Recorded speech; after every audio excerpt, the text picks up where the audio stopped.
Hello welcome back to my YouTube channel. ഇപ്രാവശ്യത്തെ ഓണ വെക്കേഷന് ഞങ്ങളെല്ലാവരും നേരത്തെ തന്നെ പോയത് ഒരുപാട് പ്ലാനിങ്ങിലൂടെയാണ്.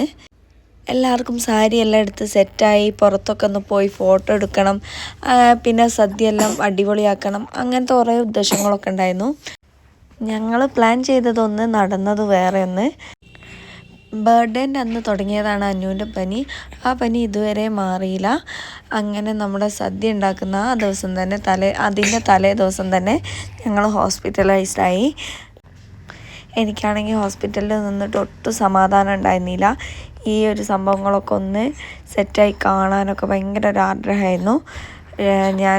എൻ്റെ മനസ്സ് ഇവിടെയും ഞാൻ ഹോസ്പിറ്റലിലും ആയിപ്പോയി. ഒരുപാട് ദിവസത്തെ ഞങ്ങളുടെ പ്ലാനിങ് ആയിരുന്നു ഇതൊക്കെ.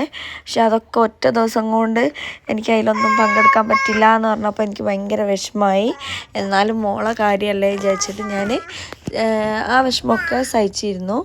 അങ്ങനെ സദ്യയുടെ അന്ന് നമ്മൾ സൺഡേ ആണ് സദ്യ ഉണ്ടാക്കാമെന്ന് വിചാരിച്ചിരുന്നത്.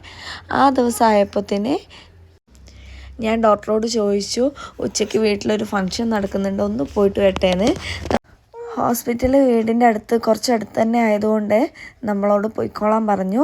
അങ്ങനെ എനിക്ക് എന്തോ ഒരു ഭാഗ്യത്തിന് ഉച്ചയായപ്പോഴത്തേന് വീട്ടിലേക്ക് എത്താൻ കഴിഞ്ഞു. അങ്ങനെ ആലുവിനെ കുളിപ്പിച്ച് റെഡിയാക്കി, അന്നൂനെയൊക്കെ റെഡിയാക്കി, ഒരു പട്ടുപാവാടയൊക്കെ ഇട്ട് കൊടുത്ത് സെറ്റാക്കി നമ്മുടെ ഓണത്തിൻ്റെ എല്ലാ പരിപാടിക്കും എനിക്ക് പങ്കെടുക്കാൻ പറ്റി. പക്ഷേ ഫുൾ പരിപാടിക്കൊന്നും പങ്കെടുത്തില്ല. സദ്യ കഴിച്ച് കുറച്ച് നേരം അവിടെ നിന്നിട്ട് ഞങ്ങൾ നേരെ ഹോസ്പിറ്റലിലേക്ക് തന്നെ തിരിച്ചു വന്നു. പക്ഷേ വീട്ടിലാണെങ്കിൽ അടിപൊളി പരിപാടികളൊക്കെ നടക്കുന്നുണ്ടായിരുന്നു. കസിൻസും എല്ലാവരും കൂടി കസേരകളിയും വടംവലിയും അങ്ങനെ എല്ലാവിധ പരിപാടികളും അതിന് വേണ്ടിയിട്ട് അവർ ഓരോ ഗിഫ്റ്റും ഒക്കെ പാക്ക് ചെയ്തിരുന്നു. ഈ ഒരു ഒത്തുകൂടലിൻ്റെ മെയിൻ ഇതെന്ന് പറയുന്നത് തന്നെ നമ്മുടെ ഫാമിലിയിൽ എല്ലാവരും കൂടി ഒരു ദിവസം ഒരു സ്ഥലത്ത് നിൽക്കുക, അത് പിന്നെ എല്ലാത്തിലും പാർട്ടിസിപ്പേറ്റ് ചെയ്യുക, ആ ഒരു സന്തോഷം അത് മാത്രമായിരുന്നു ഞങ്ങൾ വിചാരിച്ചിരുന്നത്. അതുപോലെ തന്നെ നടന്നു. നമ്മൾ വിചാരിച്ച എല്ലാവരും തന്നെ വന്നും ചെയ്തു. പിന്നെ മക്കൾക്കൊക്കെ ഇങ്ങനെ സ്പീക്കറിൽ പാട്ടൊക്കെ ഇട്ടിട്ട് ആലൊക്കെ ഫുൾ ഡാൻസ് ആയിരുന്നു. ആല് വൈകുന്നേരം ആയപ്പോഴത്തേന് ഫുള്ള് ടയേർഡായി. ഞങ്ങളുടെ ഫാമിലീൻ്റെ ഒരു പ്രത്യേകത കൂടിയാണിത്. എല്ലാവരും വിളിച്ചാൽ എല്ലാത്തിലും ആക്റ്റീവായിട്ട് എല്ലാവരും ഉണ്ടാവും.